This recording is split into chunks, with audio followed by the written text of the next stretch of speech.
Друзья, всем привет! Очередное видео. Ну что, сезон жидкой воды подошел к концу. Лодки, моторы помыты и отправлены в гараж на хранение до следующего сезона. Ну а поскольку сейчас такой период, с лодки уже не порыбачишь, морозики, поскольку пришла уже в Беларусь зима, но еще лед не такой безопасный выбираться.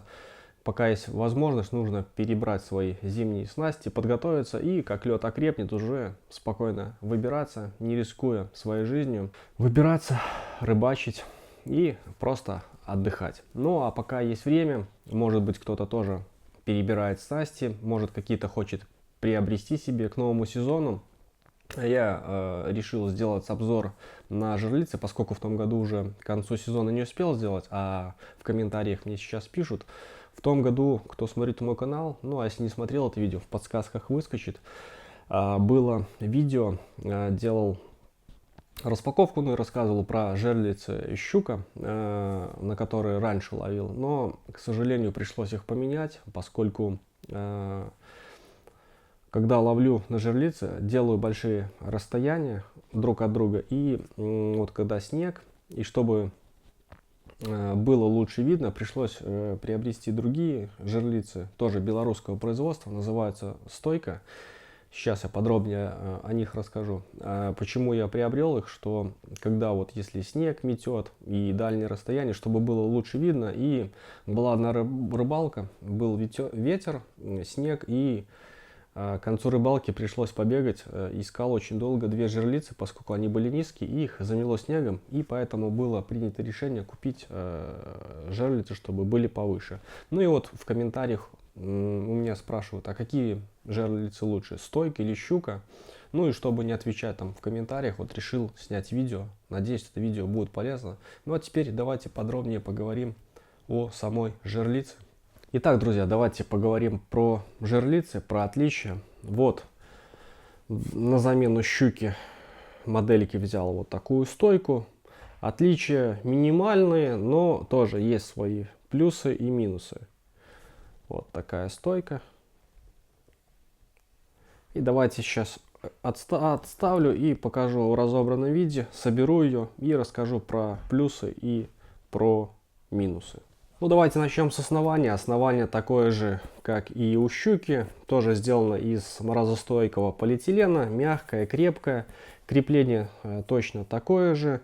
По диаметру тоже 19 сантиметров идет. В принципе идентичное, ничего такого особенного. Само основание, да, уже отличается. Уже идет более прямое, щука как бы она шла такая закругленная, и ну, в виде щуки сделано было, не знаю, на станках ЧПУ делать или что, именно рисунок щуки был.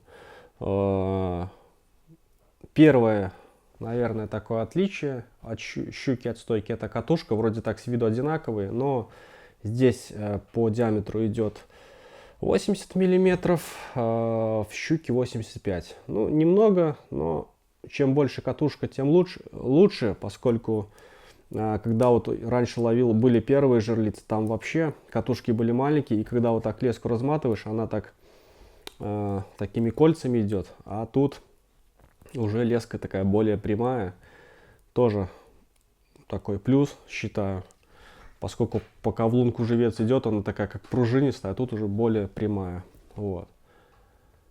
Ну а тут уже она повыше идет стойка, поскольку она более прямая. Ну, тут в виде флажка. Закреплена катушка, тоже закреплена никаким винтом. Такой пластиковый вставляется кнопка такая, и вот все вращается. Ну и сзади фиксатор точно такой же. Регулируется ход катушки. Вот. Чем больше зажимаем, чем меньше катушка ходит. Вот. В принципе, по стойке отличие от щуки, от стойки, высота и катушка. По флажку все то же самое. Также она ржавеет, как бы мы ее не сушили, ничего, но это на клев не влияет. А по флажку у щуки, ну не знаю, мне казалось, он немножко ярче. Вот, ну как бы сильно тоже не влияет, в принципе, видно далеко. Ну и тоже по качеству не очень хорошо сделано с завода, тоже пришлось проклеивать. Не знаю, вот будет видно. Пришлось проклеивать, и дополнительно вот тут я прошивал, вот, наверное, сейчас сфокусируется машинкой, поскольку были случаи, что флажок вообще отваливался. Вот на это тоже обращаю внимание, а так флажок точно такой же. Ну и давайте, наверное, соберем. В принципе, собирается все то же самое, как и щука.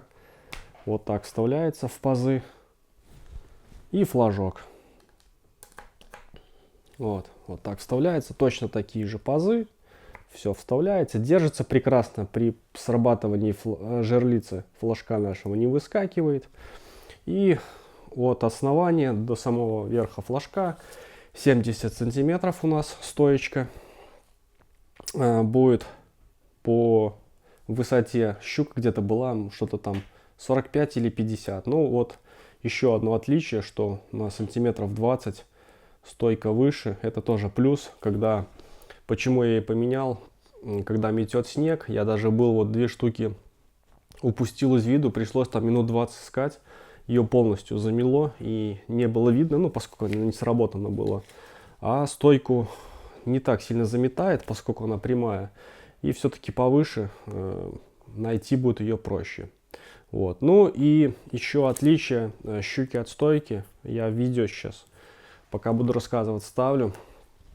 Почему-то несколько раз, ну это видео у меня попалось, а так еще рыбачил.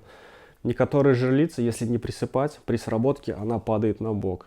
Либо это связано и с, что флажок такой высокий тоже вот на бок ее тянет или что. Но есть такие случаи опрокидывания жерлицы. Может быть еще флажки, что жесткие были с магазина. То есть вот когда выстрел, ее опрокидывает.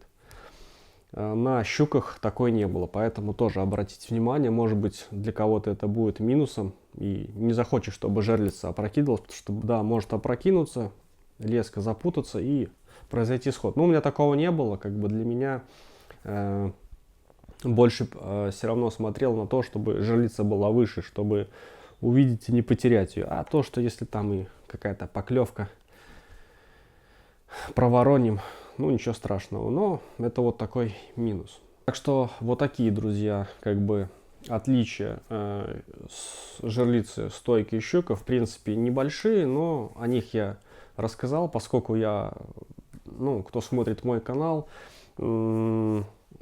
давно, знает, что если я делаю обзоры, делаю честные, не проплаченные, ничего, поскольку, ну, хочется честно поделиться, чтобы вам, дорогие друзья, кто смотрит меня, из-за этого вам большое спасибо, поддерживает, чтобы не пришлось переплачивать лишний раз свои честно заработанные деньги, чтобы уже пошли, купили спокойно и пользовались вещью. Вот. И давайте, наверное, еще, может быть, будет полезно, перед тем, как подведем плюсы и минусы жерлиц, что же взять, покажу вот такую сумку. Она, ссылочку на нее оставлю в описании, тоже долго искал. Она также подходит либо для стоек, либо для щуки. Очень удобная сумка. Заказывал в России, ну, ссылочку оставлю. У нас таких мало. Сумка чем мне понравилась, вот такая большая. Здесь вот внутри слаживаются наши сами стойки в одном отсеке, а во втором вот диски и флажки туда ложатся. Вот. У сумки вот такая шлейка, но я вот так сделал, чтобы удобно, все равно в санках перевожу. Но кого заинтересует, ссылку там оставлю.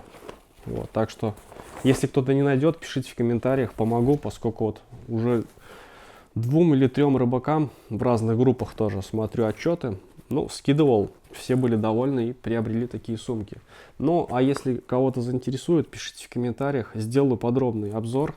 Сделаю длину, ширину, высоту, покажу из какого материала. Но это уже, если кого заинтересует, в другом видео. Да, друзья, еще перед тем, как завершить свое видео, у нас в Беларуси также продолжают продавать жерлицы стойка.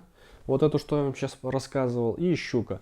И плюс в этом сезоне, к сожалению, у меня нету, но если получится, я обязательно приобрету и сделаю обзор. Вышла обновленно, сейчас вот картинка выскочит. Это называется, будет называться диск, да, по-моему, диск будет называться. Ну вот я вставлю точное описание, параметры сейчас увидите.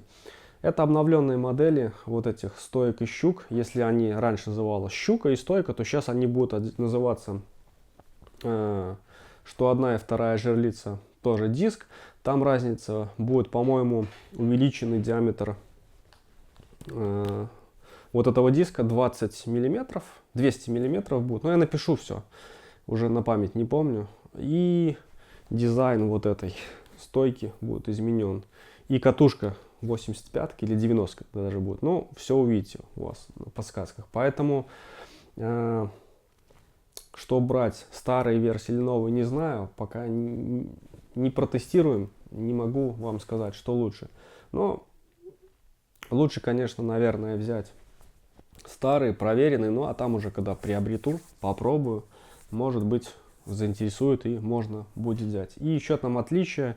Здесь вот в пазы вставляется вот так сбоку у нас, а там как-то вот вроде вот так будет защелкиваться спереди. Это вот такие отличия новых жерлиц. Ну, брать их или нет, не знаю, я не пробовал. Ну а теперь давайте подведем итог. Что же лучше? Какая жерлица? Щука или стойка? Ну,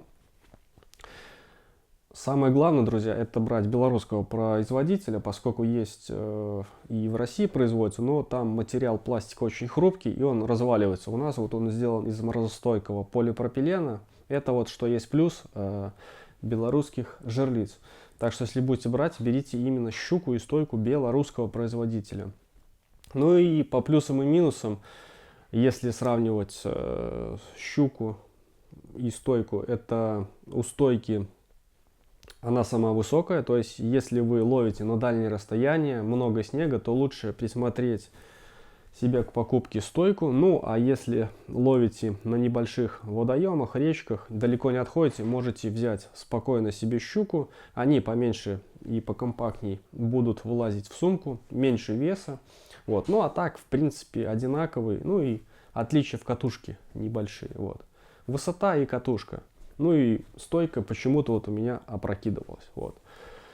Ну так, в принципе, добавить больше нечего. Жерлицы все достойные. Вот. Где можно приобрести и новые, и старые версии этих жерлиц, я оставлю в описании. Связывайтесь. Но если не поймете, где найти, бывает такое, что пишите в комментариях, перенаправлю и дам вам, друзья, проверенные ссылки. Ну а на этом видео я, друзья, свое заканчиваю. Если данное видео вам понравилось, поставим палец вверх, напишем свой комментарий. Ну а вам я, как всегда, пожелаю счастья, здоровья, любви. Ну и до новых встреч. Пока.